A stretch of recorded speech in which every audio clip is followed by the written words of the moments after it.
out of the United States, and it's going to be 1,000 attendees. And then I started a discussion about doing mini interviews. So I've met, I think, 20 people that want to meet me. We're setting up a date, a time during the 3-day conference, and they're supposed to just tell me a tip, one short tip for me to videotape and to put online. So this was a way for me to just get in and, I'm going to something, Mike can't go because he's busy then, and I won't know anybody, but I will know people because I've already met them on LinkedIn. And then we know all about each other because we're able to go to our profiles and see, is this somebody that there's really a good possibility that we do business together. So we can preview each other, which is really, really helpful. Does anybody have an example of LinkedIn that has been successful lately? Well, good, Deborah. I have a lot of Tucson connections that I've made through there, and this week I actually got contacted from one of them who manages a commercial property wanting to use our backflow protection testing services. Oh, fantastic. And she said that she wanted to use someone who was in one of the groups that were both involved in it. So great. Great. Josh? Yeah, a gentleman reached out to me. Connie reached out to me last week, but okay. a gentleman from Phoenix reached out to me that owns several nightclubs, and so I messaged him back that I'd love to share with him our platform, and we got a phone call scheduled for next week. Oh, good. So yeah. And that's how we met. That's how we met too. Yeah. On LinkedIn. I got a couple too this past week. Yeah. So new customers for online streaming. Yeah, exactly. Yeah. I would think LinkedIn would be your best source of business. I probably should have said that in the introduction. I probably need help on LinkedIn. So a couple of the changes that have been made really in the last maybe 2 months, really, not like yesterday. But the profile design, they made it so that it's much more user-friendly, so you can move sections around in it. And then it's also much nicer to look at. So instead of just looking at all the text, you see sections. And I'll show you in a minute how you can just change those sections around. And then you can also add rich media, which you guys we've already talked about. The insights that they have, that's fairly new, and it's similar to Facebook, so that you can really evaluate how well you're doing on LinkedIn. And then the other thing that they did was to do a number of things to increase interaction, primarily with the endorsements. And I've heard like pros and cons about the endorsements, but it has really increased the interaction, and I think it's a positive. So I'll show you why in a minute. So what I've done is, and I didn't make copies for everybody, so you can either see it up here, or if you've got your laptop, you can see it, or when you're back in your office, if you look this up. But I've done templates for the profile and for advertising. And it's posted on our website. It's public today, but after today it'll be private, so everybody knows what their passwords are, right? Or if you're a guest and you want, we'll send it to you separately. So now I need to move over here because this screen is really, really neat. Wait a minute. If you go to this blog post, there's 4 steps in the profile.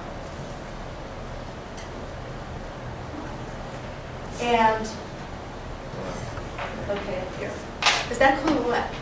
Yeah. Okay, so here is my profile.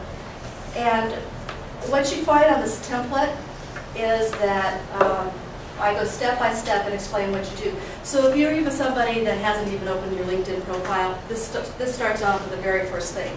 The very first thing is that you need to go to the profile up here and go to edit profile. So this is PDF, it's not live, so I can't do that for you. But if you go to that, the very first thing is, the next thing is that you go to the camera icon, and I think I show it here, right there. And you click on the camera icon, and you upload a professional-friendly photo. Does everybody have a photo on their site? Really? Okay. Professional and friendly. And friendly. Okay. Keyword there. The next thing you do is you make sure that your name is the name that you use professionally. So you don't have to, I don't think you have to worry too much about maiden names, and it's what you're using right now professionally. That's the most important thing. The 4th thing that you do is 4 and 5 and these come out of your information down below. There's not a line for you to really edit that. So what you have to do, no, I'm sorry, I'm talking about this. On social media and online marketing, business strategists, what most people do, and I know a lot of you have been coming for a while, I've heard this, but I'm still seeing it on your some of your profiles. And that is you use your keywords that describe what you do. You don't say what your title is.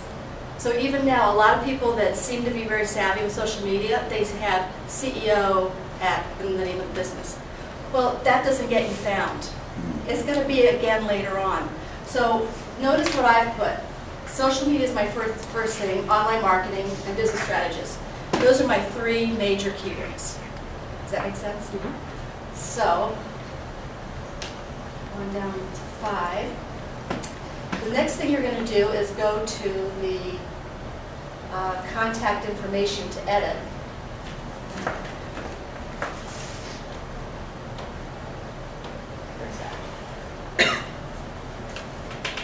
Look for your PowerPoint. Oh, you know what I need to do? I need to go back.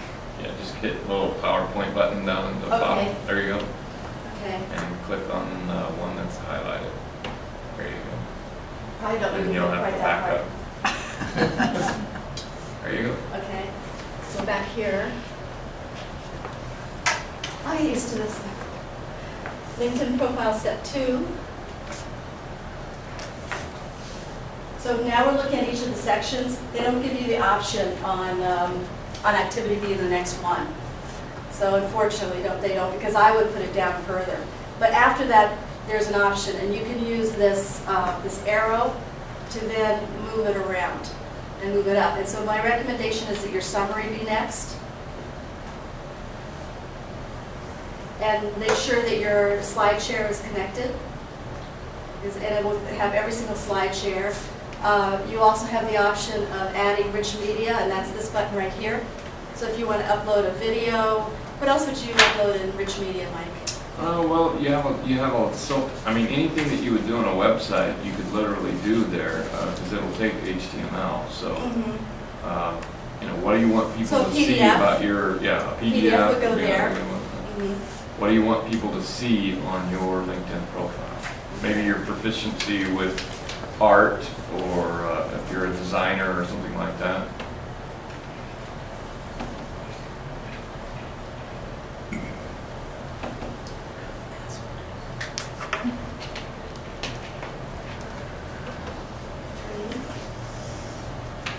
Okay, now my point here about the skills and expertise, which are the endorsement, is that last week there was some criticism of it, but what I'm finding is it gives you a picture of who you are, really, and what you do in your business. Because you can look right away here and see on mine, my top things are exactly what I do. You know, and it's real. Whereas additional things I do are down below. So someone who doesn't know me, that's considering hiring me as a consultant, becoming a client, coming to this class, or if you're looking for a job, this is going to tell a lot very quickly about what you do. So I would take it really seriously. And I think you can always go in and change it if you need to. Oh, this does change. You go on this side. Okay. And then you go to your experience, again, making sure that you use your keywords, and make sure that your most recent job or most recent company is the one you're in right now. It's really easy to find out. I have a question. Yeah. I mean, when you go to LinkedIn, it always gives you for people to endorse on skills. Mm-hmm. And some people, there's endorsements there, and they don't even have them listed. They're not even active on LinkedIn. So I feel like it's false. I do too. You know, Well, but I don't click on them. So you don't click on them, you just say ignore. Yeah. There's a. But I guess that's just their way of just They're bringing just it trying to forward. get you to think about those people and bring those people to the front of your mind. Right, and I've had But people... see, that when you look at mine, Uh-huh. and they're doing that to me, but mine are accurate. Right, no. So I think it's kind of working in the long run, and maybe they'll put in some safeguards Yeah, if people are noticing that. yeah, it's just... The thing that I don't like is when somebody I don't know but wants to maybe get in good with me, Right. endorses me for all sorts of things that I know they don't really know if I'm really good at that. Are they hoping for bothers it in me. return? Huh? Are they hoping for it in return? Yes. Okay. Yeah, so, and I don't do that. But I do try to thank people for endorsing me. So I send them a message on LinkedIn, an email on LinkedIn, and I thank them. Not always, because sometimes we get really busy and there's a lot, then I don't. We can see, there's a lot. You have a lot of that. Well, I'm on a lot. Yes, you are. And then note that the recommendations show up here. You can go in and edit on your edit page the recommendations. So if there's a recommendation that you don't think accurately reflects what you do and how you do it, I would just hide it. There isn't a way to order your recommendations. I was trying to figure that out so that, let's say I have 10 recommendations and I want the ones that I think are the best ones to show up here on this page. There wasn't a, do you know of any way to order them? I was looking, couldn't find one. Not that hard. But if you, does everybody have recommendations on the LinkedIn profile? Dale, what's the best way to get recommendations? Yeah, what's the, well, I know somebody knows here. That's the best way to get a recommendation. Give one. Ask for it. You give one, yes. And then if they don't give one back, you can ask them for it later. I mean, they should, but there's people that are really busy and they just don't think of it, so, yeah. But if people ask me for recommendation before giving me one, I really don't like that. I'm thinking, well, why should I go, it's a lot of work to do a recommendation. So that's not, I'm not thrilled with that. Step 4. And as you know, what happens with the LinkedIn profile is it gets really, really long. I mean, if you're filling in all this stuff and you got everything you've done for all of your career, and especially when you reach my age, it's a really long thing. Most people don't get to the end of it, I don't think. However, I have a client, a new client, and he read every single bit of my LinkedIn profile. And it was based on something that he saw that I did 30 years ago in the 80s, that he really was a deciding factor to hire me.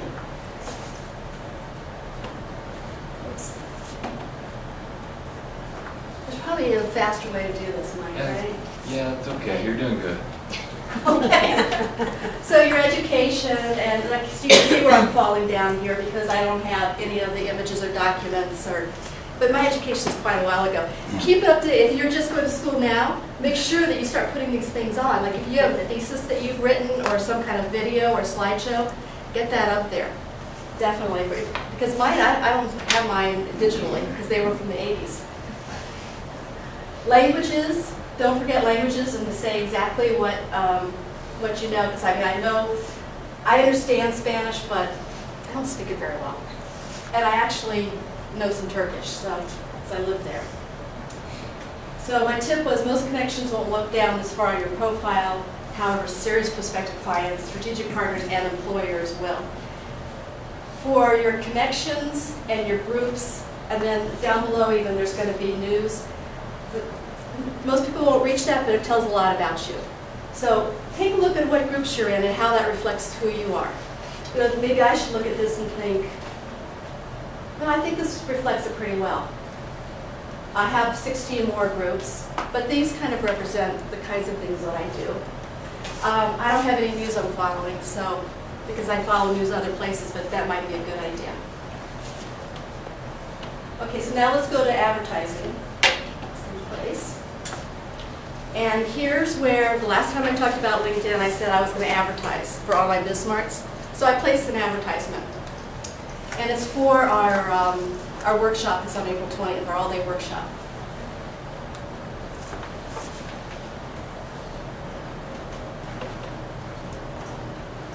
Okay. It's almost exactly the same as Facebook. Who else had already done Facebook advertising?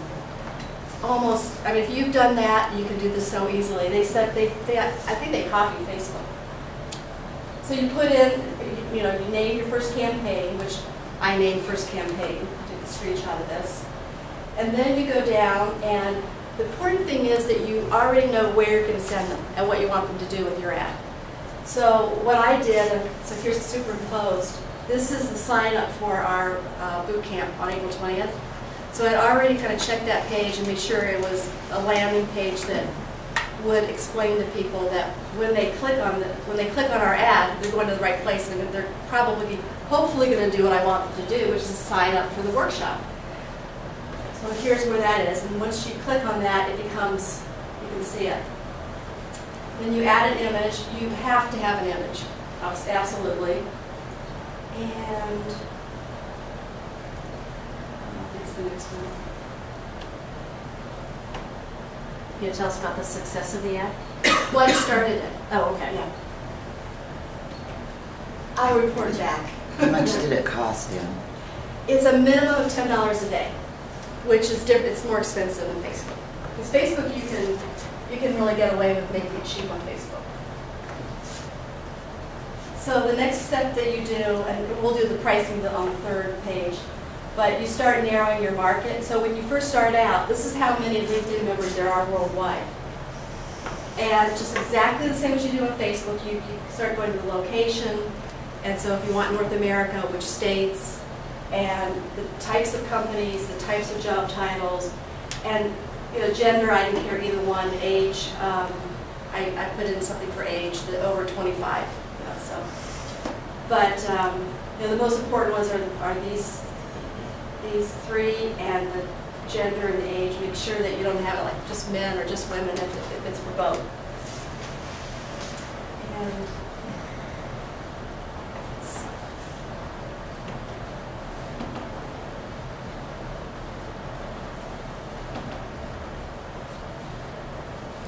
the important thing is that you can copy these all out from the blog.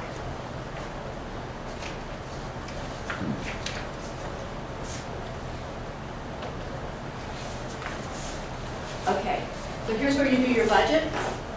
I've got all the directions here. Always do pay-per-click. I'm trying to think of any reason you would do pay-per-impressions. I can't, because if you're going to pay-per-click rather than the impressions, you know that somebody has acted upon your call to action by at least clicking and going to your page. Otherwise, you don't know if they even saw it on their page. When you're on LinkedIn, do you look at the ads? I don't really look at the ads too much. And then they recommend, just like Facebook does, the suggested bid. Here's where they're different than Facebook. On Facebook, you can get a $2 suggestion. You can put in 50 cents. On LinkedIn, it has to be at least $2.01. And then you put in the minimum budget, and the default is $25 a day. I mean, that can really add up for small businesses. Your minimum is $10 a day. So if I do it for 5 days, it's $50. It starts adding up. This lead collector, what that is, you go ahead and click on that, because what that does is it enables LinkedIn to go ahead and put your ads on their other sites that they're connected to. So you're not just on LinkedIn, you're on other ones, and they still are following the market segmentation that you're saying. I always put until a specific date, because what if you forget about it and just goes on day after day? So always put a specific date. And then keep checking and seeing how it's doing. What I really like on LinkedIn is every page has a tip, and this one has 3 tips. So when you're doing it the first few times, read the tips, and that will help you out. Any questions on advertising and whether you should do it and why you do it?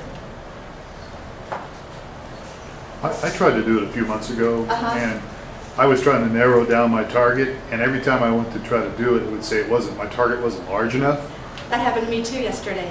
So because of Arizona, because I went to Tucson, and then when I went to National, it was too big, and I wasn't sure we had our online streaming ready for the workshop. So Tucson was too small.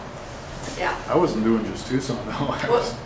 So I mean, what we do is very narrowing it? specific. We do streaming mostly for churches, and for some reason I don't know. It just kept saying it's not large enough. It's not. Like, but were you saying that the companies needed to be churches? Yeah. Yeah. That's where it. And that's why it was a problem. How many churches are on LinkedIn? I guess. That's probably an issue. Yeah, but you kind of. I don't know if I'm making it technical or not, but it's for the CPC bid. If you do $10 a day budget, that's only 5 clicks a day at the $2.01 suggested. So with that said, does anyone know what the conversion rates are for LinkedIn CPC? No, that's something I should find out. Yeah, I'm sure it varies according to the ad. But so on the first ad, I should track that. I'm sure they'll give the results like they do on Facebook. And so you check it every day and see how many clicks you had and if anybody did sign up from those clicks. So that's what we're looking for. Yeah. I was wondering if it's similar to Google.